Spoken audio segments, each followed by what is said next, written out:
A Manlius Informed Series warm welcome to Professor Yinger. Thank you very much. Actually, what I'd really like to talk about today is public education, K-12 education. And maybe we can get a little bit into higher education, but I'd like to focus on that. Let me start out by just describing the system that we have and its main problems and what states are doing to try and address them. So right now we have a very decentralized, by world standards, we have a very decentralized education system. Most countries in the world do not have local school districts that decide on many issues of curriculum and so on. So we have a decentralized system. It's created by state constitutions. So the states each have a constitution, and then they have legislation to implement that. The Constitution usually has some vague language that says, in New York, you have to have a sound basic education for all kids. Sometimes they say there should be a system of free public schools. And of course, I'll come back to this. The courts interpret what that means. In a typical state, the state government pays about 45% of the cost of education through state aid to local districts.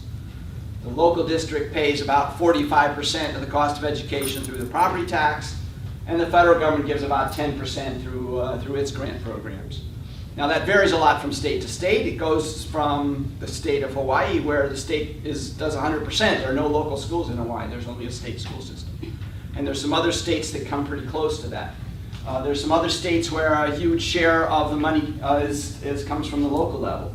New York is close to the average, although it's the state is a little less generous in New York than in other places. We spend a lot of money on schools in this country. As you probably know, New York spends more money per pupil than any other state, about $23,000 per pupil per year. We like our schools in New York, and our schools are pretty good, although there's enormous inequity, which I'll come back to in a minute. So we have a system that's been in place for a long time with split responsibilities across levels of government. The city of Syracuse, by the way, spends a little less than the state average, as does Fayetteville Manlius.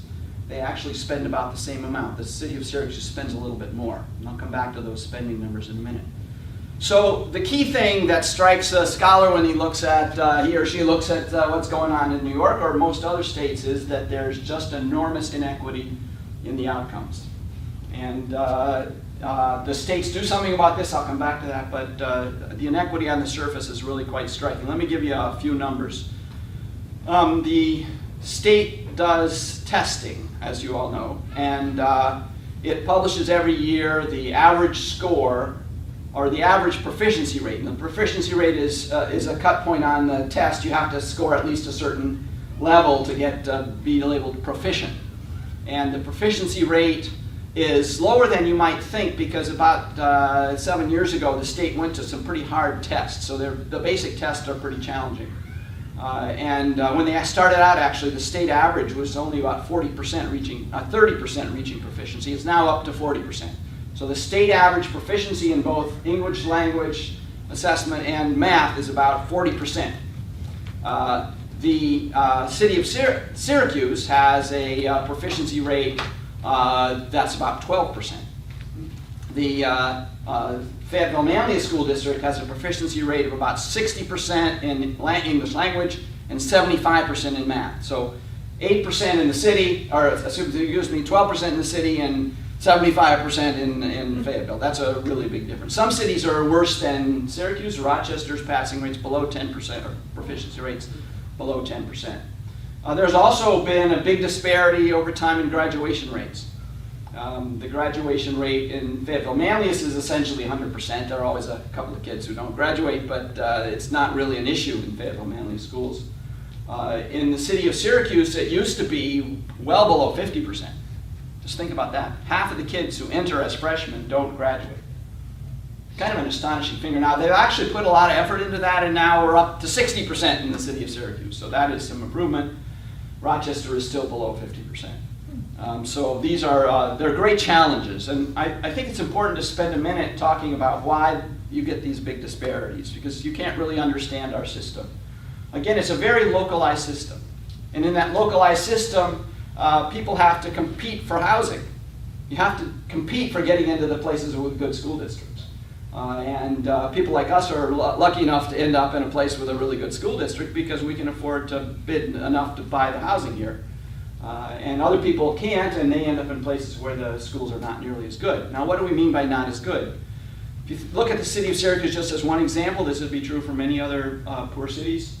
The schools face great challenges that Fayetteville Manlius does not face. A lot of the kids come from families with incomes below the poverty line. Those kids do not get as many books at home. They do not hear as many words in their day-to-day life. The parents may be stretched between two jobs. The parents may have health problems. Basically, the schools have to deal with all that. And the schools have to provide remediation. They may have to provide extra language training because a lot of the kids may have English as a second language. There are many more immigrants in a city of Syracuse than there are in Fayetteville Manlius. There are health issues. The health care for kids in the city schools is not as good, and they bring some of those health problems to schools. The school has to deal with it. And so the schools have enormous challenges. They also have to pay teachers more to get the same quality of teacher in a very harsh teaching environment. You have to pay more.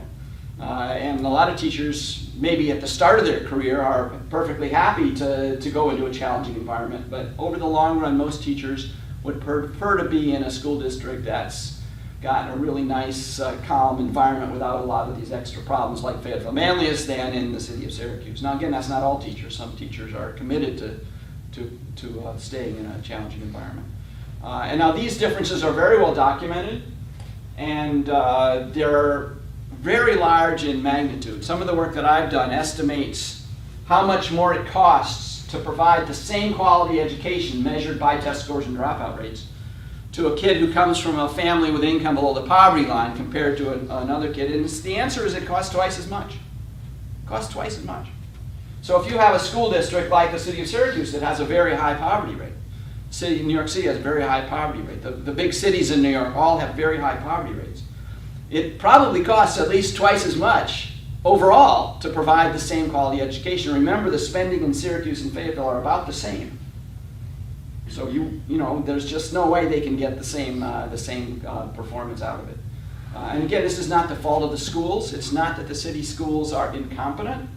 I'm sure there are things they can improve on. It's not that they're perfect by any means, but they face great challenges that the Fayetteville Manlius schools do not face. And that's the system that we have created. Now, the states are aware of this. It's not just scholars who notice this.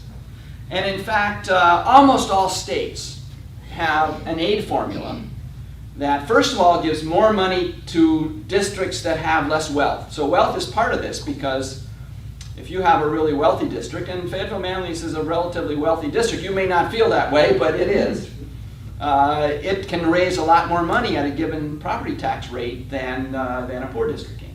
So part of it is there's less revenue coming in. And the state gives more aid to places with lower wealth. So the city of Syracuse gets a lot more aid than Fayetteville Manlius. And that, to me, is entirely appropriate. The harder part is that states also recognize that having a lot of poor kids raises the cost of education. And most states do something. They do something to help districts that have a lot of poor kids, not nearly enough to offset their disadvantages, but they move in that direction. Now, one way to see how this works is to tell a little bit of the story of what's gone on in New York over the last decade or so. So, in New York, some parents, with the help of a nonprofit organization called the Campaign for Fiscal Equity, brought a suit against the state of New York. And this suit was for children in New York City. And this is actually important for understanding how this played out. It was only about New York City to start with. And they said the state is not meeting its constitutional requirement to provide a sound basic education to the students in New York City. And this went through many different rounds, but in 2003, the highest court, the Court of Appeals in New York, agreed with the parents, and they said, you are not providing enough funding for the children in New York to give them a sound basic education. And actually, the court, over this whole period, laid out a lot of requirements. The best summary of all their requirements is that the state said that school districts are constitutionally required to give all students a meaningful high school education. So they wanted students to be able to be effective citizens, to go out into the world and be able to understand voting issues and to be good workers. So meaningful high school education is sort of the theme. In 2006, there was a second round where the remedy phase came in. And I actually wrote a friend of the court brief on this, and I did my calculations along with one of my colleagues, and we made recommendations for how much the state should spend.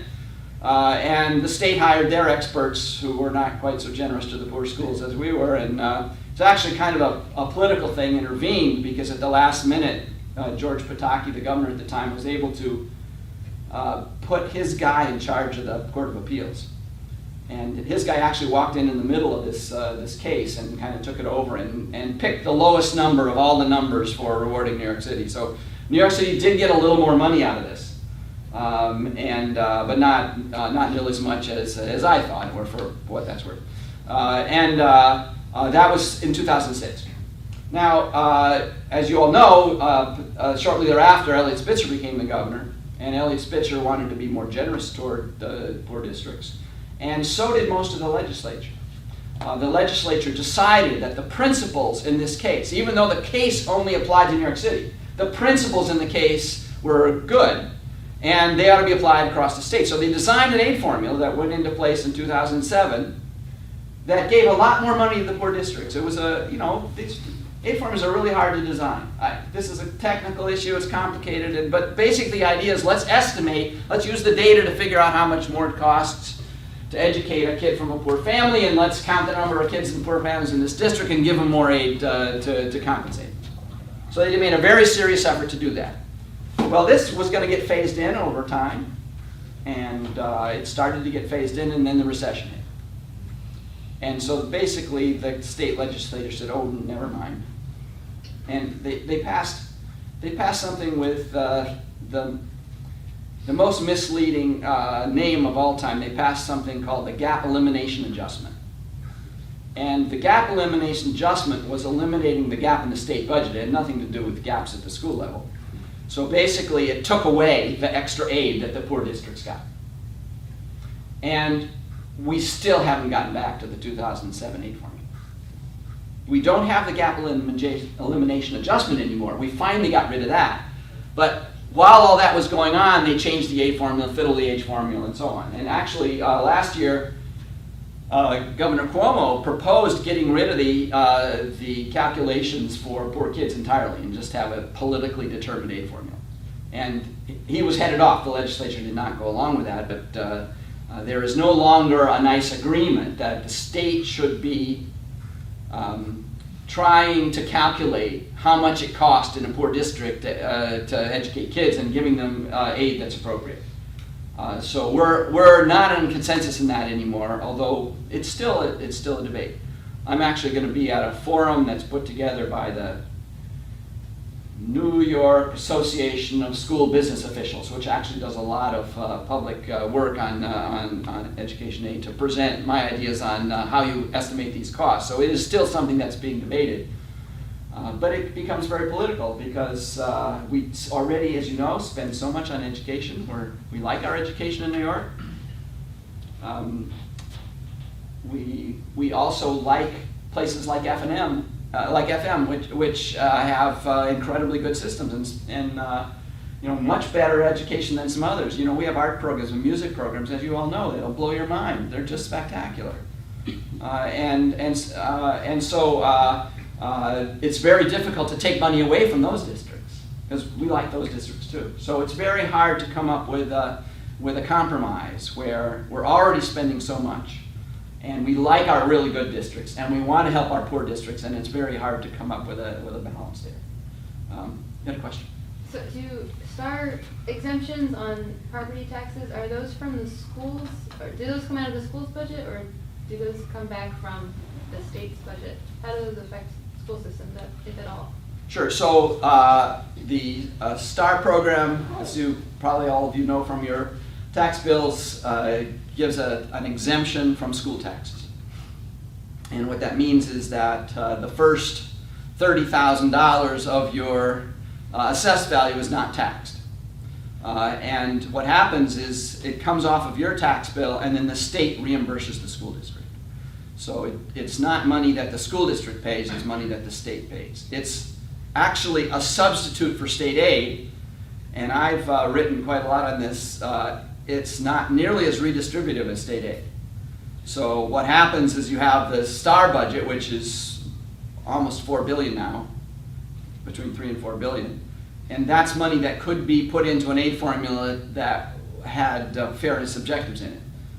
It's not done that way. In fact, there's one provision in the STAR program that makes it one of the least fair programs I've ever seen, which is that it gives a bigger exemption to people who live in wealthier places. It's kind of a, that's the politics. George Pataki was good at politics. He got elected a lot of times. And so he figured out, I can give a nice tax break to my rich friends on Long Island, and that's what he did. So I don't like the STAR program the way it's designed. I'm not really against tax exemptions because they ease the burden on people with the lowest house values, but the design of that program is troubling to me, and it's also money that could have been spent in another way. Are there other questions? Yeah. I noticed there's quite a few more parallel schools. Like we used to grow up, there was a parochial school somewhere, but now there's charter schools and all kinds of private schools, especially in some other states. Don't they draw some of the better students away? Don't they add to the expenses of their parents? Well, let me talk about charter schools. Here's the lead into that is, okay, so we have this problem, enormous inequity. And to me, this is a problem we should all care about. It's not about FM versus Syracuse. It's about the people of New York need all of their citizens to be effective. They need all of their citizens to get a meaningful high school education. It's a very competitive world. And if we're getting a lot of kids coming out of school without the skills they need to succeed, we're all hurt by that. FM is hurt by lousy schools in Syracuse. And that's a hard argument to make.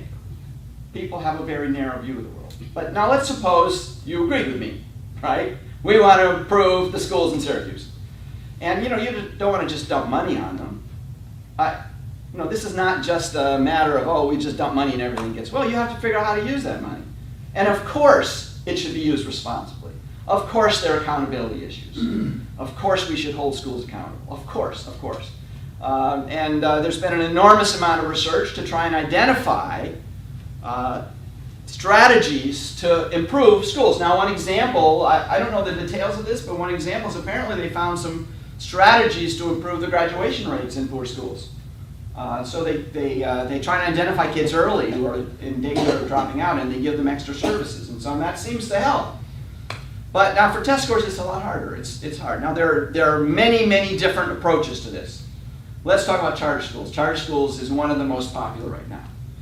Charter schools are public schools, so they're funded by taxes, but they are free from many of the rules that other public schools face. So they don't have the same kind of rules from the union contract or other things. And they become very popular. Almost every state has charter schools, and some states have a bazillion charter schools. The city of New Orleans turned its entire school system over to charter schools after Katrina. And they had terrible schools, and a lot of them washed away, and they started from scratch, and they started with charter schools. Now, charter schools are very difficult to evaluate. And why is that? Because some of them are wonderful. Some of them are incredibly cool. Some of them have enormous performance success. And some of them are terrible. And in fact, a lot of them are designed, this is literally true, it's kind of hard to say, but it's literally true. They're designed to squeeze money out of the public sector into the pockets of the people who are sponsoring the schools. So sometimes the charter school has a building and they rent the building to themselves to run the school, and sometimes they have a supply company and they buy their supplies from themselves. There's a lot of that going on. So how do you do that? So let's give an example. There's a charter school system called the KIPP schools, Knowledge is Power program, KIPP. And it's been evaluated very carefully. Now, how do you evaluate these schools? Well, what happens with these schools is they're quite popular. They're mostly in poor cities. And so the parents apply, and then they have a lottery to see who gets in, because there's not enough, in the very best ones, there's not enough room. So they have a lottery, and then they can look at what happens to the kids who win the lottery versus the kids who don't. And that's called random assignment. You don't pick the best kids, you just randomly pick kids. So there's no systematic difference between the kids in the school and the ones who didn't win the lottery. And in the case of the KIPP schools, the kids who win the lottery do a lot better. And they do a lot better not just that year, but they do a lot better in life. They end up with better jobs. So those schools seem to be quite effective. But now, and then some people will look at that and they'll say, oh, we should all have KIPP schools. Well, that's not correct, because the KIPP schools are able to draw in enthusiastic young teachers and certain kinds of administrators. And we don't have nearly enough people like that to staff a whole school system. We aren't even close. And so what would happen is, we went to all KIPP schools, most of them would be lousy. It's not that the KIPP design is lousy, it's that the KIPP design requires people with certain credentials, and we just can't turn the crank and generate credentials.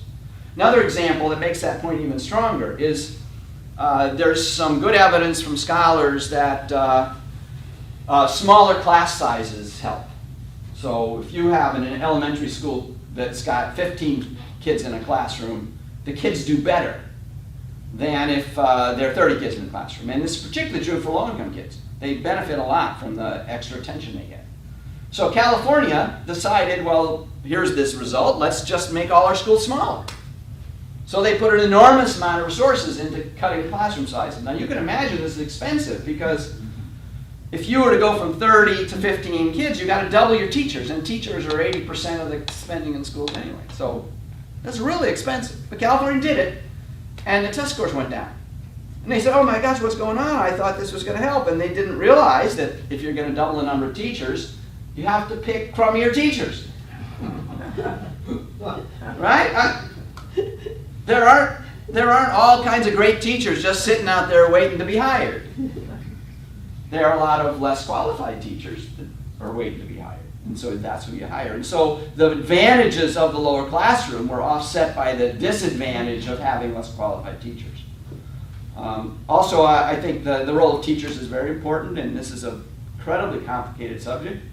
Some people like to emphasize that teachers' unions put all kinds of restrictions on schools, and we should get rid of them and deregulate. And other people emphasize that it's a long-term commitment to education that really makes a school system work. Not the excitement of a new method in a KIPP school, but a long-term commitment. And the unions really help promote that. And instead of denigrating our teachers and blaming for everything, we should try to make it nice to be a teacher, and we should pat teachers on the back, and we should find ways to make it comfortable. Many other societies that have better test scores than we do they pay their teachers better, they value their teachers more in public ways. And I think that's a very tough debate. That's one we're going to keep having, because there are very strong views on both sides. Yeah.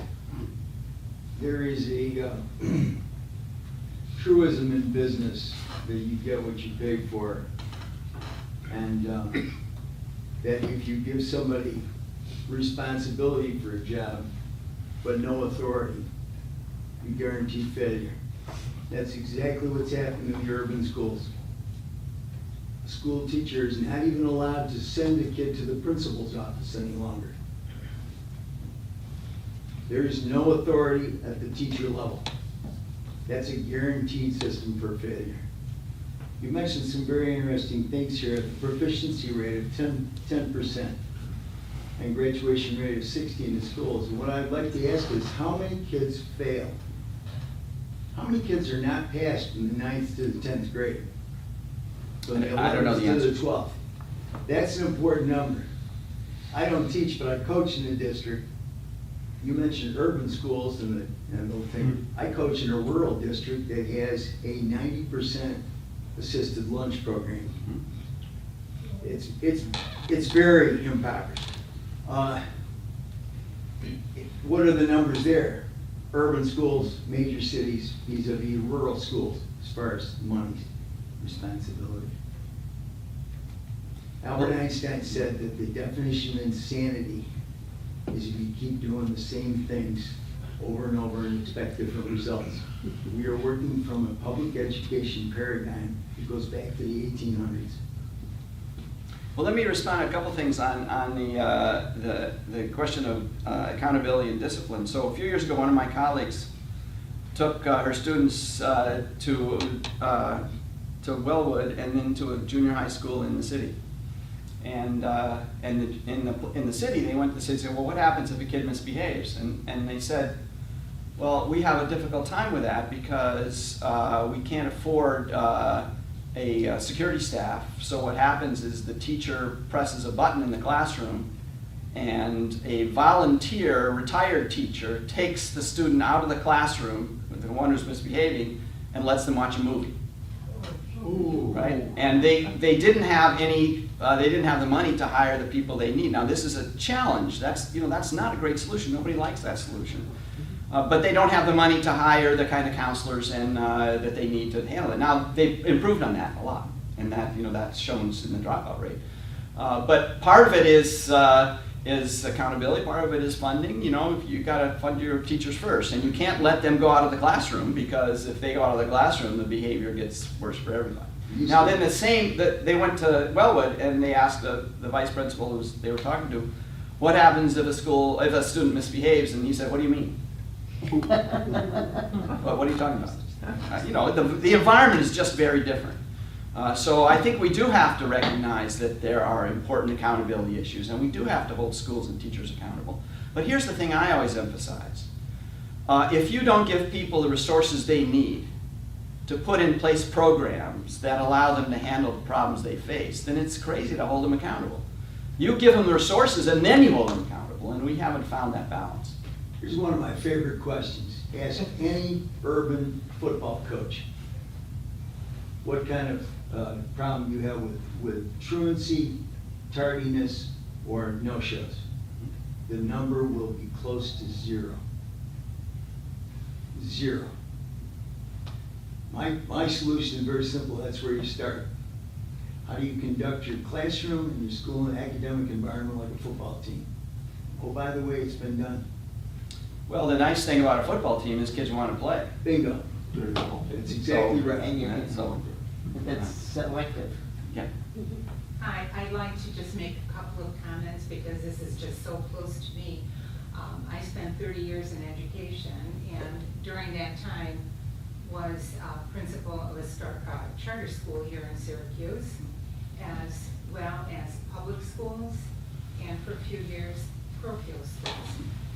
By design, I wanted to teach in those schools and then be an administrator in those schools, so I could, through my own experience, make some very valid observations. And while I thoroughly understand and appreciate everything that you're saying, I would have to say from my experience, the one thing that I learned is that all of the data that we are encouraged to use in our decisions, whether we're talking about curriculum decisions or student decisions or monetary decisions, we're always encouraged to use the hard data.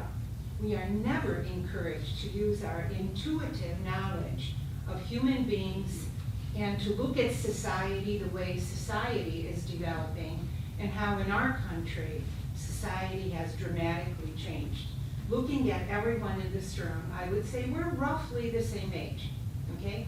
We came to our adulthood, our age 20 or so, at a time when America looked very different from the way America looks today.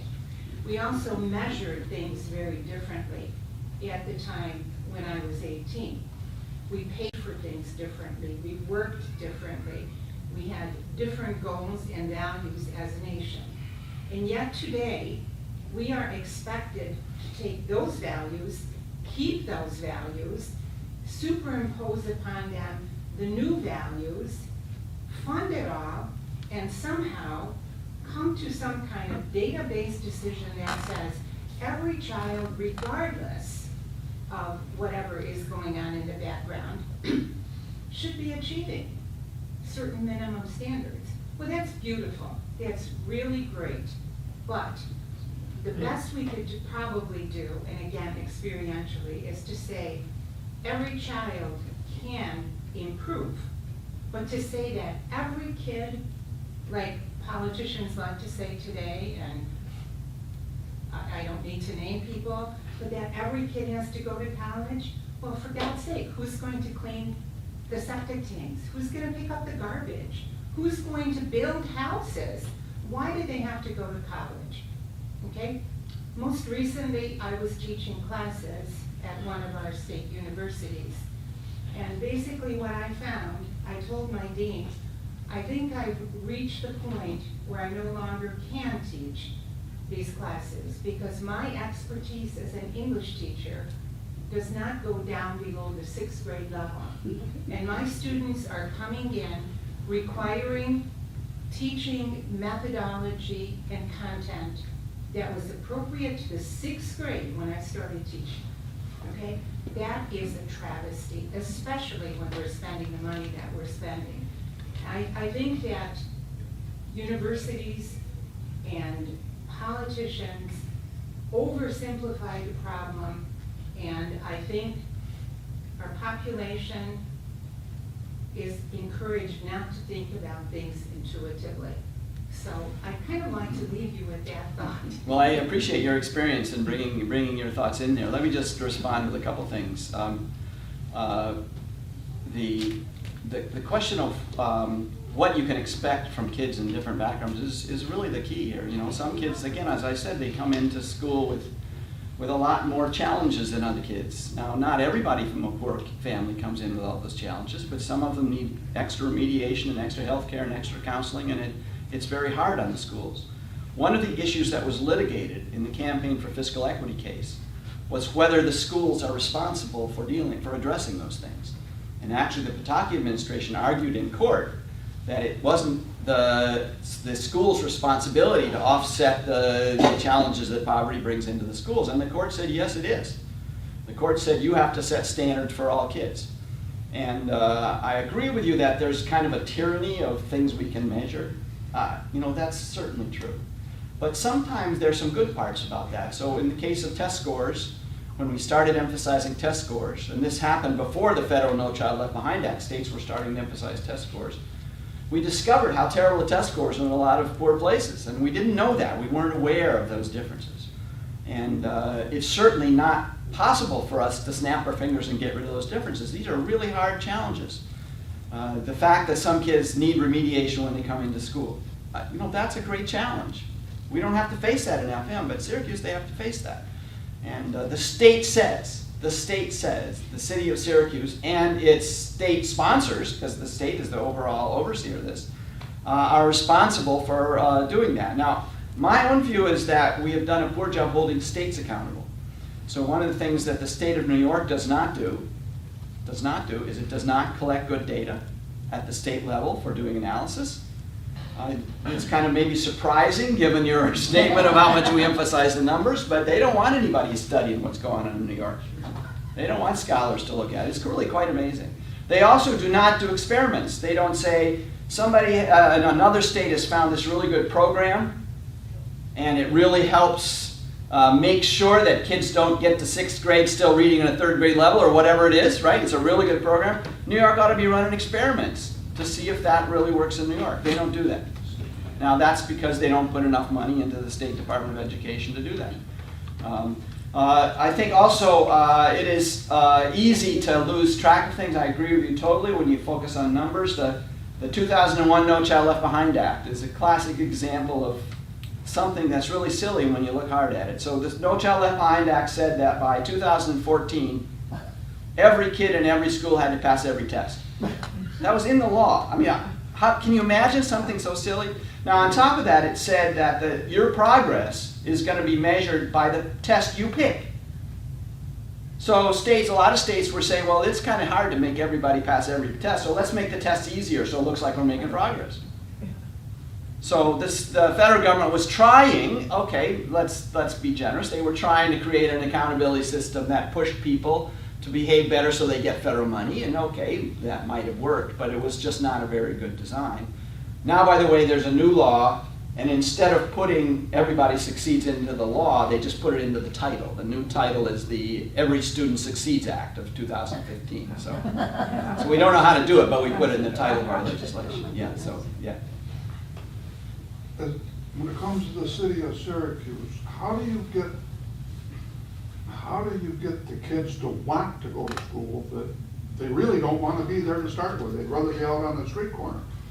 You can give them the best teachers, you can give them the brand new buildings, you can give them all you want. But if that kid does not want to go to school and does not want to learn, how do you get them in there? I think we need to start at the bottom instead of at the top. Send them to Rochester. You know, Well, you gotta I- get the parent who probably didn't go to school either to change the environment, their way of thinking, whatever. Well, I think there certainly are some kids who don't want to go to school or pick up something with their parents, but most kids want to go to school, and I think that we have a great challenge. This is exactly an example of the requirement that the state has placed on schools. They are required to reach out to the kids even who don't want to go to school and find ways to do them, to get them to stay in school. That's like what's happened in Syracuse, this really quite dramatic change in the dropout rates. But who's Those are programs that are trying to do exactly what you want them to do. Well, who's doing? I mean, you can't be a babysitter for somebody else's kid. You know, to get them to go to the school and stay there and study, you can put them in the seat. Well, You know what that's I mean? that's I mean, exactly how do what scholars and educators are trying to do, is design programs to do exactly that. Some of those programs reach out to parents. Some of them provide extra help to parents to get them to find ways to encourage their kids. Some of them reach out. Some of them set up extra time in school, extra hours in school, or extra hours in the summer. There are all kinds of different programs that are designed to address exactly that. And of course, in a lot of our cities, the graduation problem is so great because the economic situation is so harsh. So a lot of kids say, why should I stay in school when nobody is getting a job? And maybe in some places they even see people doing well in something that doesn't require much education. And those are challenges that we Well, face. if you can sell drugs for $1,000 a day, why do I want to go to school? Well, that's certainly true I in mean, some how do neighborhoods. you That's reach out to not those a people? general problem, but that's certainly a problem. in I some mean, they're neighborhoods. disadvantaged and it's their environment, and I don't think they see a future. I think that's absolutely right in some cases, but that's exactly the challenge that our schools face. The New York State courts have said, you can't use that as an excuse. You can't say, okay, well, we have a low graduation rate, and that's just because our kids don't want to go to school. That's not acceptable in New York. Right. It may be the way some places still handle it, but it's not acceptable, and there may be future court cases to address it. Oh, you go ahead. It seems to me that you hear about millions and millions of dollars being spent on all these special programs and fantastic schools and all this. When we were young, our parents were responsible to see that we went to school. Our parents were responsible to see that we got our homework done. And if something like that happened, the principal called the parent. I feel that they should be addressing the bottom of this problem. If the parents don't support these kids, they don't help them. Even if they can't do the work, and I certainly can't figure out my children's work, but even if they should say to them, all right, look, you gotta go to school. I'm gonna go with you to the parent conference. A lot of parents don't even show up to the conferences. The parents have these children, they have a responsibility to them. More money should be addressed to this problem.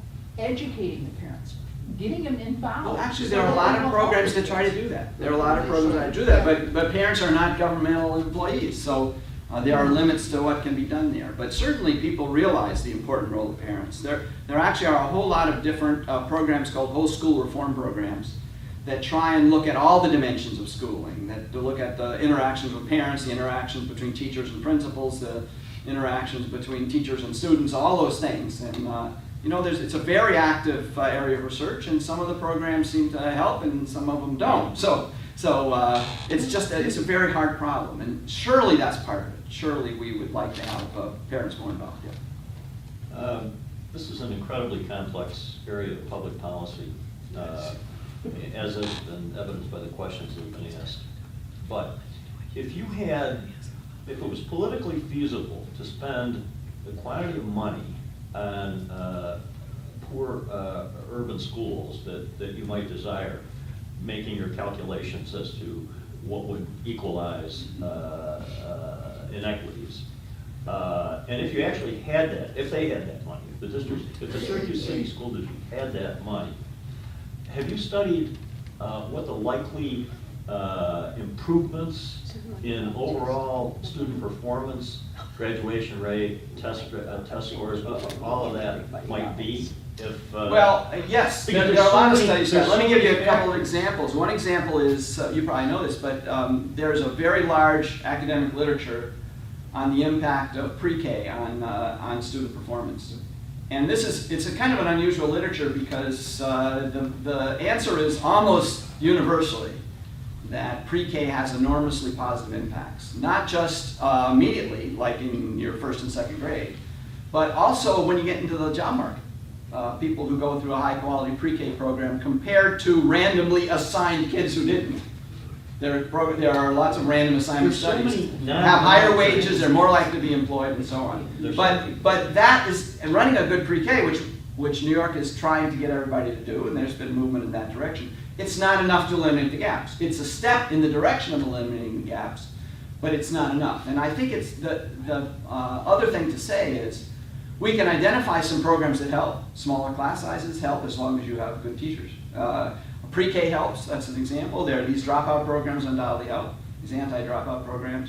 But we don't have, here is a set of programs that cost X dollars that would eliminate the gaps. We don't know enough yet to say that. We can move in that direction, but we don't know enough to say that. Yeah. How about raising the opinion of trades, and how is the Syracuse Technology High School doing as far as the students that are attending there? Yeah, I don't know the answer to the last question, but it's been a theme that's been debated. Some other countries do this in a very rigorous way. So, for example, in Germany, students are put on a vocational track quite early. And I think that grates against a lot of Americans, because we know that kids take a long time to figure out what they want to do, and some of them figure out early and some of them don't. And I think we're nervous about doing that too early. But on the other hand, there are a lot of people who say we should provide more opportunities for vocational education. I think there are plenty of people trying to figure out, I don't really know the latest literature on that, but there are people trying to figure out what happens to the life chances of people who are given that opportunity earlier. Now, a lot of our junior colleges actually do that. So we have a pretty good junior college system in this country. It's a community college system, and a lot of them have vocational specifications, so specialization. So kids who are good enough to get into a community college can get a 2-year associate's degree in a trade, and get a lot of states, including New York, are pretty good at doing that. Yeah. I wonder, as an economist, if you could provide insight on the East Ramapo School District, if that is a well-known thing, as NPR tells me it is, the Hasidic population that grew and took over the school board and consequently moved a bunch of public funds over to their yeshivas, so that the primarily Hispanic and Black populations were left with a severely underfunded school system. Well, I think that's really a unique case. One of the things about a democracy is that we let people vote on schools, among other things. And you could imagine a school district that has a bunch of really good private schools, just to take it away from that context, might not vote for very good public education because they know they can send their kids to the private schools. And that certainly happens in some cases. And I don't know enough about this to want to comment on it, but it's not the standard case. In the standard case, there are some private schools, but they're a really small share of the population, and so they don't really have a very big impact on the voting and the outcomes. This is a case where they might, but it's not the standard case. I was asking about the schools, K-12, and what the standards are across the state of New York for before the tests are given, because the teachers are teaching to the test. And I realize from my own grandchildren, they don't know geography, they don't know enough history. They have social studies, they don't know their multiplication tables. by the end of third grade. They can read, but what about the things that we as students learned in primary grades, including cursive? Because they say there is a combination of thinking and doing when you learn cursive. And how do You probably better give up on that one, because now they just have to move their thumbs fast enough to run their iPhones. So this kind of comes back to a theme that several of you have mentioned, that this emphasis on test scores has a price. It has a price, and there's actually some evidence when No Child Left Behind was first implemented. It emphasized just math and English, and actually the New York system still puts a heavy emphasis on it. It's not all they do, but they emphasize that. And that's a signal to the schools. Put more effort into math and English. And what does that mean? That means put less effort into art and music and history and da-da-da-da-da. So sure, you have to, and when you run an accountability system, you have to make choices. And I think the starting point of this, which grates on a lot of people, is we want to make sure the basics are covered. Now, I don't know, the multiplication table example, I'm not sure about that, because that's one of the things that gets emphasized. Because it's the math and English tests that are really important. Now, some state accountability systems have very complicated measures of performance, and they include art and music and other things. But art and music are a lot harder to measure. How do you measure the success of art and music? You can look at the FM schools, and the FM schools have the most amazing string program you'll ever see in your life. There's just back that my kids went through it. It's incredible, right? So how do you measure that, and how do you get an index that would bring in other schools, some of which don't have programs at all? It's much more difficult to do that. Now, you could also add all kinds of tests. Well, you've seen what happened in New York. We put so much emphasis on tests that the parents started objecting to testing at all. And there's some districts where hardly any of the kids took the tests for a few years. Now we've moved back. It's not quite so many are not taking it anymore. But these are very challenging issues. And I think we grade against things that are measured, but it's very hard to judge a place on something you can't measure. You can't. Does that principal have good intuition? Well, how do you figure that out? So I think one example, though, that illustrates how people struggle with this is, as you probably all know, we experimented for a while in New York, as many other places are doing, with judging teachers by the improvement in the test scores of their students. Now, there are a lot of scholars who like this approach, and a lot of policymakers and politicians who like this approach, because it feels like it's holding teachers accountable. And so they look at how the test scores go up from last year to this year, and then they base your salary partly on that increase. Now, the great problem with that, of course, is that students' test scores change for all kinds of reasons other than the skills of the teacher. And it depends on what's happening in their home, it depends on whether they're healthy, it depends on how they interact with their classmates. There are all kinds of things the teacher doesn't control, and extracting the teacher's component of that is a very challenging intellectual activity, and scholars don't agree on how to do it, let alone how to bring it into an accountability system. So what happened in New York and in every other place that experimented with this, they would have the component on test scores, but they'd also have principal observation. And the principals would go into the classroom and they'd look at the teacher and they'd rate the teacher, and the teacher's doing X, Y, and Z right.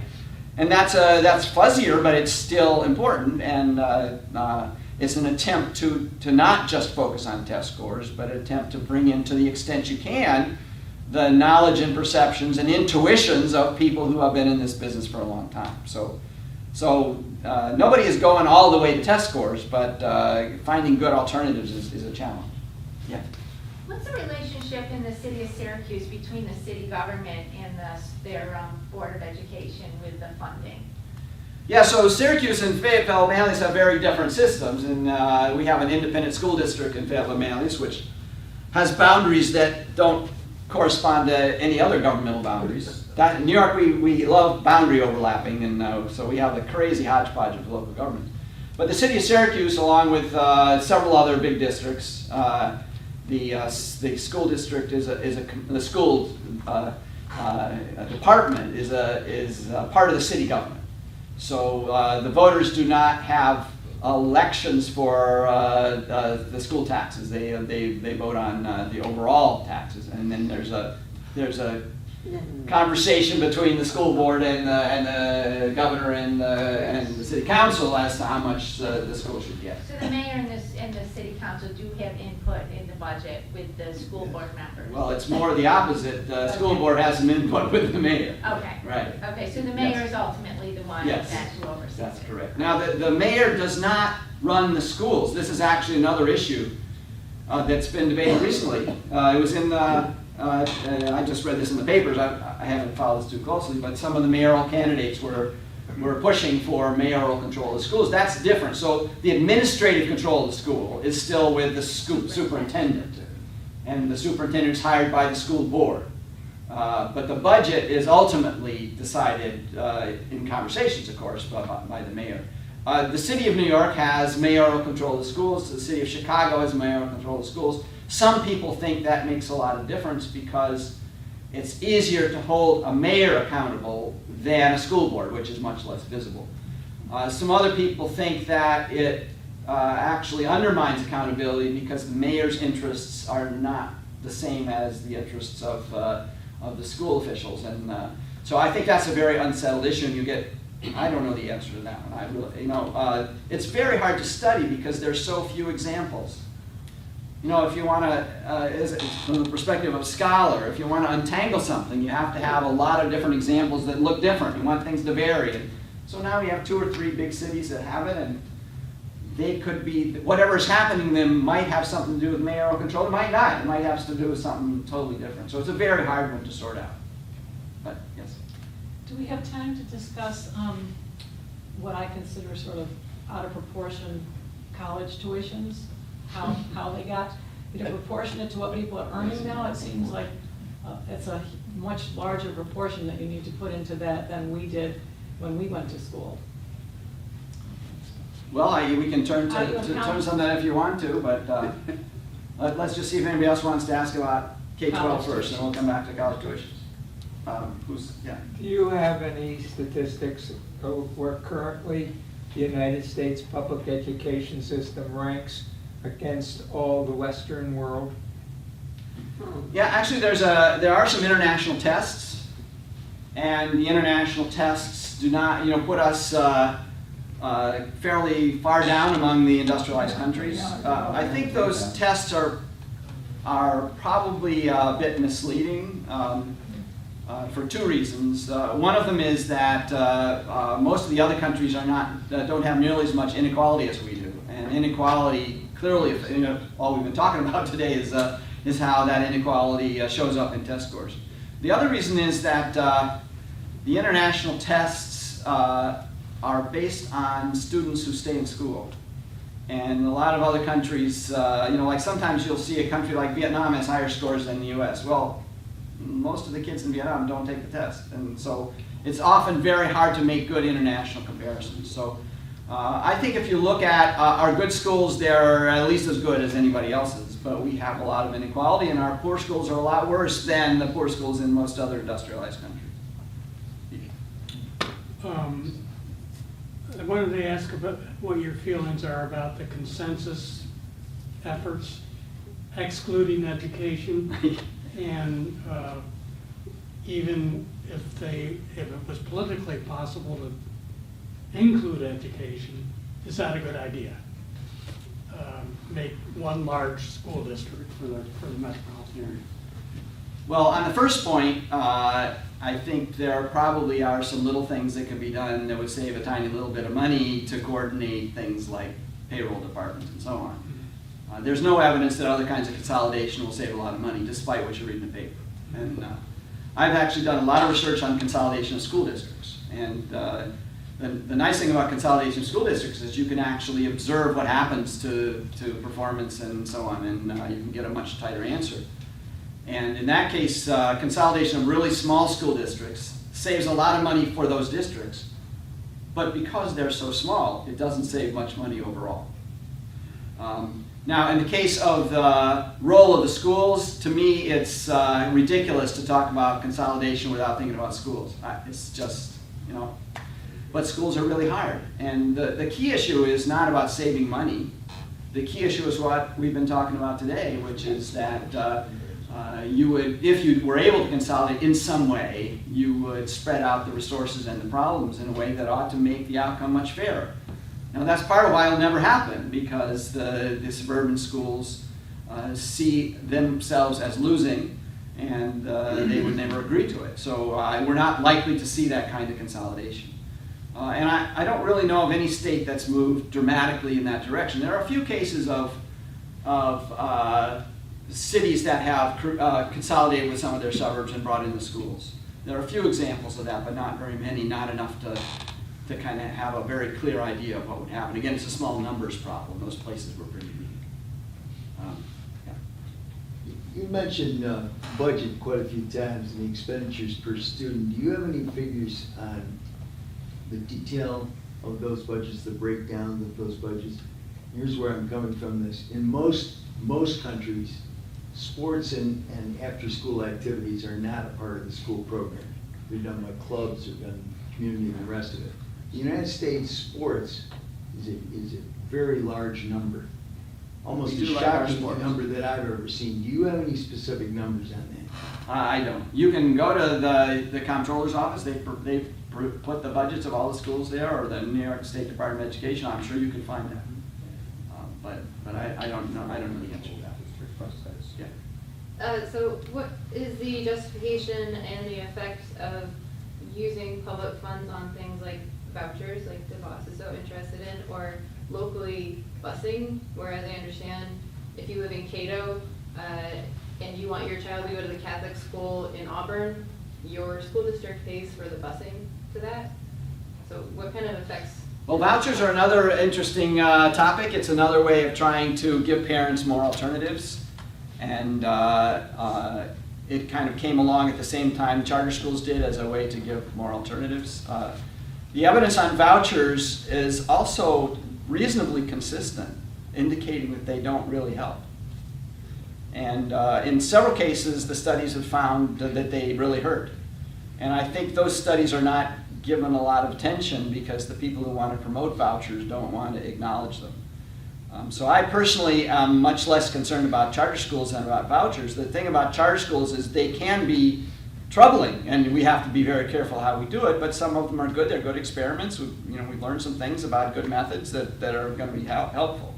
So I don't mind charter schools as an experiment, but I think you shouldn't push them too far, and I'm not excited about vouchers. I just don't see how they're going to help very much.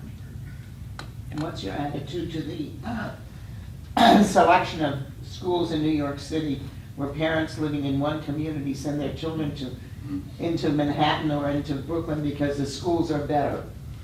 Okay, now, New York City is totally unique, and they have the most complicated school choice program of all time. And I'm really glad I'm not a parent in New York City. And I've heard a lot of stories about from people who were parents in New York City, and it's incredibly complicated. I think the idea of it is to give people a lot of choice, and if they want to try to get their kid in a school on the other side of New York City because they think it's right for their kid and the kid has to take the subway, well fine, they have that choice. So I don't really have any reason to think that it's a bad system. It's just ridiculously complicated and hard to evaluate. Okay, thank you. Well, maybe I could say a couple things about college tuition. I'm not really an expert on higher ed, but I do want to emphasize that there are a lot of activities in our society where the technological dimension of them makes a big difference in how their costs evolve over time. And this actually applies to local government and public schools as well as to higher education. So you have some parts of society where there's a lot of technological progress. So for example, the classic example of manufacturing, our machines get better and better and better, and workers produce more and more. Each worker produces a lot more than they used to, and that's certainly been true historically in our countries. Not just manufacturing, but that would be an example. Whereas in some other parts of our society, technological progress is much more limited. So education would be one example of that.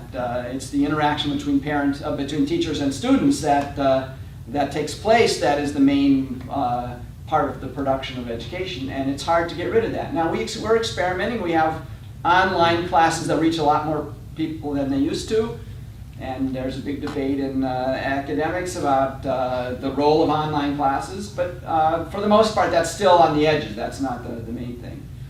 So now you have teachers in universities who are competing with people who go into other professions where there's technological progress. And if you want to pull them into teaching, you have to pay them more and more to keep up with the wages where there's technological progress. Because technological progress means higher wages. So the teachers get paid more and more. And in some ways, that's kind of just a natural shifting around of the resources in society. And it's something, we're a pretty rich society. We can afford it. We don't really have to be worried about that. But of course, sometimes it hits us personally. So now we have a university, or even our public schools, or even our police protection this affects. The cost of it goes up. And it's not because those institutions are becoming more inefficient. It's not because they're squeezing more out of us. It's because they have to pay wages to keep up with the part of society where there's technological progress. So in some ways, higher cost of universities, higher cost of K-12 is a sign of progress. It's kind of a painful sign sometimes, but it's a sign of progress. If we want to have good universities, we have to attract good professors. If we want to have good universities, we have to have professors who are intellectually engaged in the world doing research. And research in some fields is expensive. You have to have labs. You have to have all kinds of equipment to do research in some fields. Those things are, again, it's not that the university is doing something wrong, it's that they're trying to have a very high quality product with intellectually active and productive people. So how do you pay for that? Well, you have to raise tuition. Now, if you raise tuition, there's some pain for that. Now, how do we handle that? Well, almost all universities struggle with this because they don't want to raise tuition more than they have to, and they don't want to close off opportunities for certain people. So almost all universities use some of their tuition raise to ease the burden on the lowest income applicants. Almost all universities do that. If you're going to help some low people come in, you have to raise tuition more than you otherwise would. That's another piece of it. In New York, we have this program, the Excelsior Scholarships, that go to some kids in New York who have moderate to low family incomes, and they can get to in principle, they can get public education free in New York. That's an attempt to address those problems. One of the challenges there is if you were to give free scholarships to or free tuition to everybody, somebody would have to pay for that. And you would either have to stop subsidizing the poorest people, or you'd have to raise taxes at the state level, or you'd have to raise tuitions. And so there's a cost to making tuition free. And I think that's part of the debate. You have to figure out the trade-off among all those things. So sure, it's painful. It's a lot of people have to really stretch to get their kids to college, and I think it's appropriate for society and states and universities to figure out ways to help the lower income people to get in. But I don't think we should be terribly worried about it. Now, you should understand I'm a professor, right? Maybe I have a biased perspective on this, but it's the same with any local government. It's becoming more expensive. We spend more on local governments than we used to as a share of our economy. And that's because local governments are competing with people whose wages are on an upward trajectory. And so it's kind of an inevitable thing. Yeah. I agree with everything you said, but it goes right back to what this young lady said. Cost of college is expensive and it's growing. And for somebody spending $200,000, $250,000 for a 4-year education, which now requires a master's degree, by the way, in most fields, college is almost like high school was 50 years ago. Got to get to college. Or so we're told. So the kids are told, if you don't go to college, your life is over. And that's part of the problem. Most of us were a kid, 15-20% of high school graduates went to college. Most of them went to work and went out on the street. Most of them went to work or into the Army. Now we've got kids that are going to college that aren't prepared for college. And part of that is we keep selling this idea that college is the only way. And then kids come out and they got a high degree from college and they can't get a job. So we got to change that paradigm. because I happen to agree with you, the cost of college is gonna go up. However, there is one piece that nobody ever mentions, and that is that if you give New York State schools free education, free tuition to everybody, that's just a license to the schools to just stop paying attention to expenses. You can't do that. Just to let their costs go. And that's what will happen. That's what always happens. Well, we may find out. I hope not. Two things. Did Say Yes to Education work? Is it working? And based on what you said, does SU deserve to be a nonprofit? Or should they pay local taxes into the local school district? Okay, those are two really good questions. So, I have some colleagues of mine who are studying Say Yes, and some very good people. It's a challenge to study. Again, it's one program. And I think there's some evidence that it's had modest positive effects. Say Yes, as probably a lot of you know, is a program that says that kids who have a certain grade point average in high school in Syracuse can get free tuition at not only at Syracuse University but at quite a few other colleges in the area. That changes the way they're motivated from an early age, and it changes the way they think about it, and there seems to be some positive effects from that. It's very hard to pin down, though. So I wouldn't want to make a real strong statement on that, but the preliminary evidence is somewhat positive. Now on the taxes thing, in our society we have decided that nonprofit activities deserve a subsidy from government. Churches and nonprofit organizations and educational institutions. And this is universal in our country. It doesn't have to be designed that way, but that's the way we do it. Interesting thing, the case of Syracuse and the city of Syracuse and Syracuse University, there's been a long debate about this, about, I don't know when it was, 20 years ago.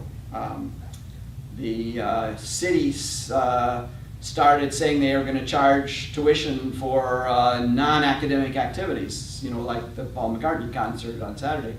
And for many years, there were no such activities at Syracuse University because they couldn't come to some agreement. And they finally got their act together, and they had an agreement. And now the city of Syracuse has the Syracuse University makes payments in lieu of taxes, and they related to the revenues at dome events that are non-academic. And so they negotiated an alternative to property taxes. And this, by the way, is quite common. A lot of cities will negotiate with nonprofit organizations. One good example would be trash collection. So trash collection is also often done on a fee-for-service basis. So there's no violation of the principle of subsidizing churches to make them pay for their trash collection, or for nonprofit organizations at university. So that would be an example of something that might be negotiated. Or for every event, there's some formula that says how much money. I think there's a share of the proceeds at these events is what Syracuse University pays to the city. So I think that's a relatively solvable problem. Now, some people get very upset because their city has all kinds of nonprofit property and they think the city's getting screwed. But nonprofits bring an advantage to the city. And if you have a negotiation that where those organizations recognize that they have some financial obligations, and the city recognizes they're getting something from those organizations, I think it can work out pretty well. Hold on.